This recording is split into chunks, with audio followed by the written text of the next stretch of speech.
We're pretty much taught to treat sadness like a problem we have to solve, right? Like some kind of enemy we need to defeat. But what if we've been looking at it all wrong? Today, we're going to dive into a completely different way of thinking about this super fundamental human emotion, all inspired by the poem The Alchemy of Human Sadness. And that right there is the big question for our journey today. Instead of gearing up for a fight the next time you feel that familiar weight, what if you just got curious? Let's explore what that could actually look like.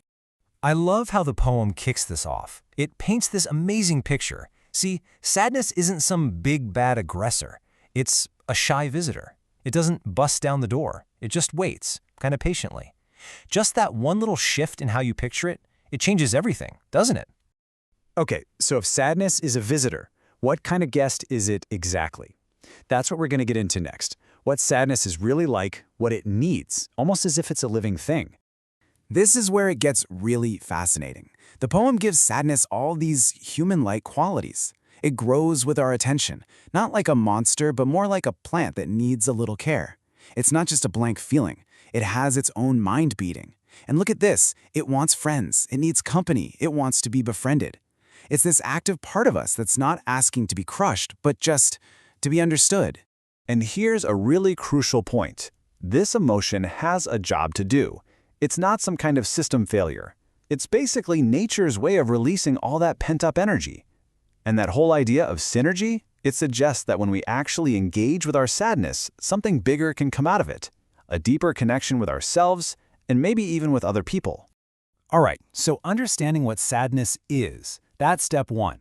Step two is figuring out how to act. This next part is all about making that practical shift from reacting out of fear to responding with real intention and care.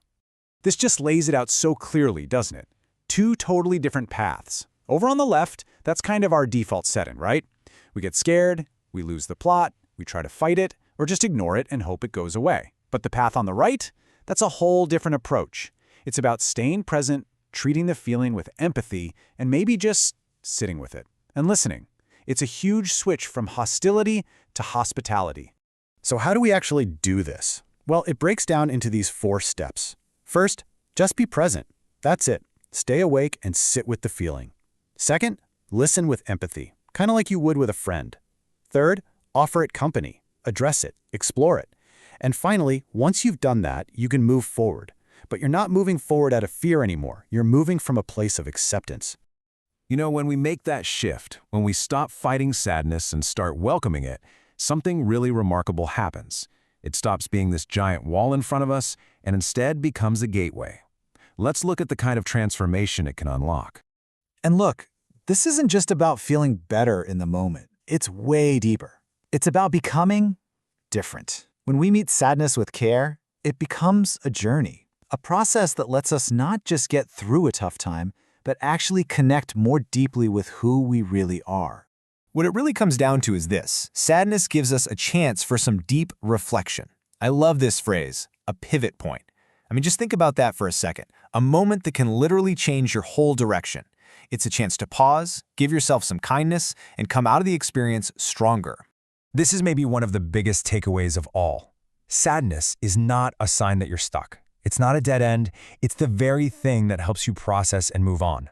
It's a totally natural, healthy, and believe it or not, necessary release. Okay, so for this last part, let's zoom all the way out. Because this thing that feels so intensely personal, our sadness, is also one of the most universal things about being alive.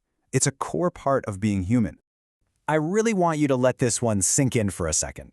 In a world that's always pushing us to be happy, happy, happy, this is a pretty radical idea. Feeling sad is not wrong. It's not a moral failing. And it definitely doesn't mean you've failed at something.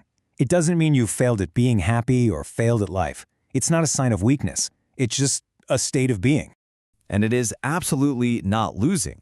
In fact, like we've been talking about, learning to embrace it can lead to this profound kind of win, a victory of self-acceptance and real growth. And that's why this is also important. Why we have to stop making sadness this taboo thing. Because it connects us. Just like we come together to share our joys, sharing our sadness is how we build deep, real relationships. It's a reminder that we really do need each other. Which brings us to this last, really powerful line from the poem. To feel sad, to sit with that feeling, and to keep going, that's not weakness. That is being human. That is you, standing, fully present in the complete reality of your own life. So I guess I'll just leave you with this question to think about. The next time that shy visitor, sadness, shows up at your door, are you going to treat it like an intruder? Or are you maybe, just maybe, going to open the door and see what it has to say?